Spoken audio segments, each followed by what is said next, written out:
I love that. Inside out. The inside out living. You got pretty famous from talking about this certain subject matter, which is fasting.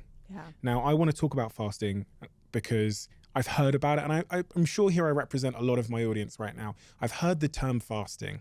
I've heard loads of people in recent times over the last, I'd say 2 years, get really excited about it and say that it's a good thing. Yep. But that's really the extent of my knowledge on the subject. So let's just start right there. I mean, you wrote a book called Fast Like a Girl. You've got so much content out on the internet about fasting for both men and women. This book was written in 2022. Why? Why are you so focused on fasting? Why do I need to care about it? What's it going to do for me? It's the quickest antidote to what we just said. If we've got all this physical, emotional, chemical stress coming at us, we've got taste buds we've got to change, we've got behaviors we have to change, there's a lot there. But I can show you how to compress your eating window into a 10-hour eating window, leaving 14 hours for fasting, something as simple as 14 hours. And I can show you how you can start to heal yourself without money, without time. You are literally tapping into a healing state that you never knew was there. And I think part of why we've had so many people pour onto YouTube and so many women gravitate to the book is that it's so, once you learn how to fast, you start to see your body in this whole new way. It can absolutely heal itself. So for me, fasting became this incredible tool that everybody could do. And we just had to learn how to do it. The women that I'm watching that are just dropping, I mean, men and women, hundreds of pounds, and medications they're getting off of, and mental health that's coming back just because I taught them how to compress their eating window and leave a longer time for rest so their body can repair. That is all, each individual is doing that. I didn't do that. I'm the type of person that very much needs like stats to believe things. I'm one of those people. Excellent. And once I've got the stats or some kind of like scientific evidence, then I'm all in. Beautiful. What do I need to know from a scientific standpoint? What research has been done on fasting? Okay, so let's go through the basic principle of fasting, and I think this will help everybody, is that you have two metabolisms. So you burn energy when you eat, and you burn energy when you don't eat. But they're two different mechanisms. So when you eat, like, let's use myself as an example. I had eggs and some avocado for around 11 o'clock today. So that's going to bring my blood sugar up. Now, as my blood sugar starts to drop, what's going to happen is my body's going to switch over into this other energy system. And I call this the fat burning energy system. I call this one the sugar burner energy system.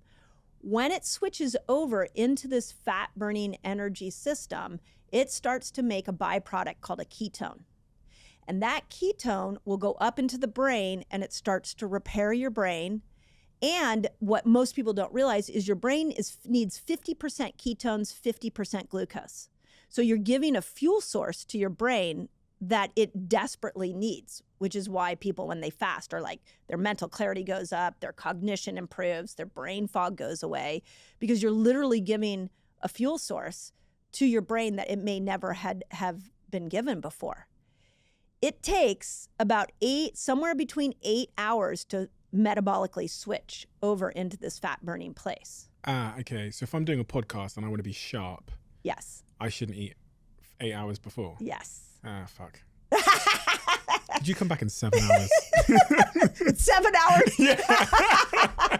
Yeah, sure. I should have given you the memo before we got here.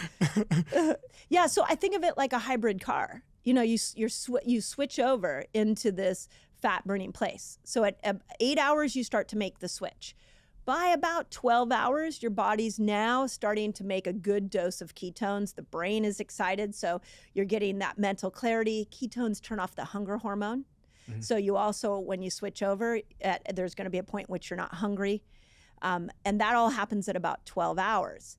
But you're also, if you stay there a little longer, if you stay there and you go 14 hours, 15 hours. So check this out. Research shows at 15 hours, we see growth hormone go up. Okay, growth hormone is the hormone that keeps you young and helps you burn fat. We also see in men 1,300% increase in testosterone just from somewhere between a 13 to 15 hour fast. 13% increase in natural testosterone stores.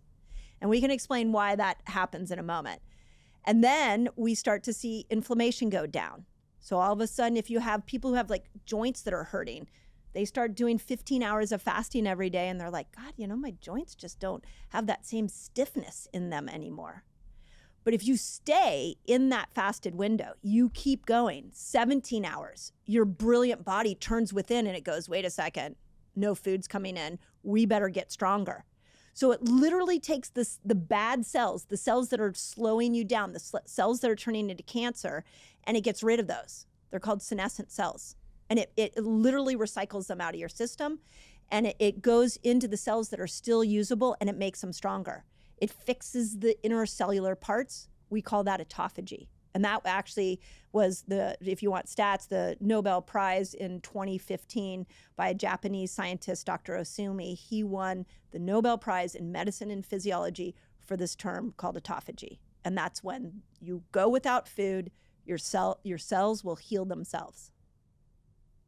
That was back in 2015.